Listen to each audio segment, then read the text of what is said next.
আমরা তাদের ট্যাঙ্কি চেক করেছি, তাদের সাথে কথা হয়েছে, তাদের রেজিস্টার আমরা লক্ষ্য করছি। তারা 2 দিন কোনো তেল পায় চলে গেছে, সম্ভাবনা আছে পেরে তারা কিছু সেবা পাবলিককে দিতে পারবে। ইতিমধ্যে যারা মোটরসাইকেল চালিয়ে তাদের সংসার নির্বাহ হয়, জরুরি কাজে যারা ব্যবহার করছে, তাদের দারুণ কষ্ট হচ্ছে। আমরা এই কষ্টের জন্য দুঃখিত। আমি বিভাগীয় কমিশনার সহ কর্তৃপক্ষের কাছে যোগাযোগ রাখছি, আজকেও কথা বলবো। সংকট নিয়ে আমরা দোয়া করি যে আল্লাহ তাআলা আমাদের এই বিশ্বজোড়া যে সংকট, শুধু সাতক্ষীরা না, আজকে যারা দূরে সফরে যাচ্ছিল তারাও ফিরে আসছে। পথে ঘাটে কোনো পাম্পে তেল পাচ্ছে না, ঢাকা যাচ্ছিল পথের থেকে ফিরে চলে আসছে। সেজন্য আমরা দোয়া করি এবং আমরা চেষ্টা করি যাতে করে এই সংকট দূর করা যায়। আল্লাহ তাআলা আমাদেরকে সাহায্য করে।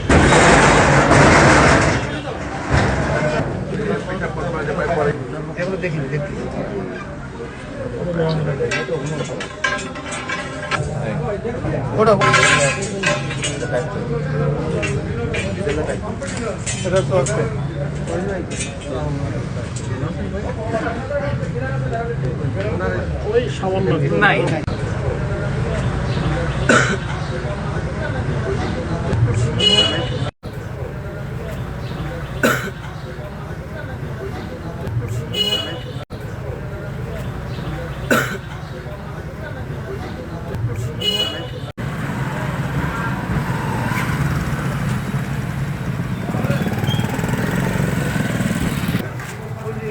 আমরা এখন চলে আসছি সাতক্ষীরা সুপুরে। আসসালামু আলাইকুম। তুমি কেমন আছো? তোমার রেজিস্ট্রেশন আমাকে দেখাও। আসসালামু আলাইকুম। কত দিক 2 দিন আসছে, একদিন 6000, একদিন 3000, 9000। একদিনে আমার বিক্রি হয়েছে 4303 লিটার, 600-700 লিটারের উপরে বিক্রি হয় না রেগুলার। একদিনে 4303 লিটার, তারপরের দিনে 3968, তারপরের দিনে 1275। এরপর আমরা রেগুলার তেল পাচ্ছি, পর্যাপ্ত তেল পাচ্ছি, কিন্তু আজকে চাই সবদিন তেল পাচ্ছ? মোটামুটি সব দিন আমরা যেটা রানিং বেচাকেনা, তাছাড়া সেল অনেক বেশি পেট্রোলের এই 2-3 দিনে। আমাদের নর্মালি সারা বছরে কোনো সমস্যা হচ্ছে। অসাধু বলতে কি মানুষ দৈনিক বিক্রয়, যুদ্ধ বেঁধে গেছে, আপনি দেখেন কোনো মানুষ দিন মনে 300 করছে যে বেশি কি হবে কোনো তার মাসে ঠিক নেই, কিন্তু আর পর্যাপ্ত সাপ্লাই দিচ্ছে।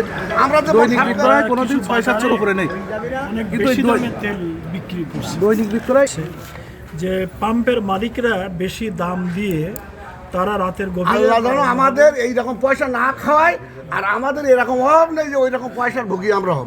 আমরা এইরকম কোনো সুযোগ দেইনি কারণ না না ইনশাল্লাহ কোনো পামালা এই ধরনের সুযোগ দেয় না। আছে পাবলিক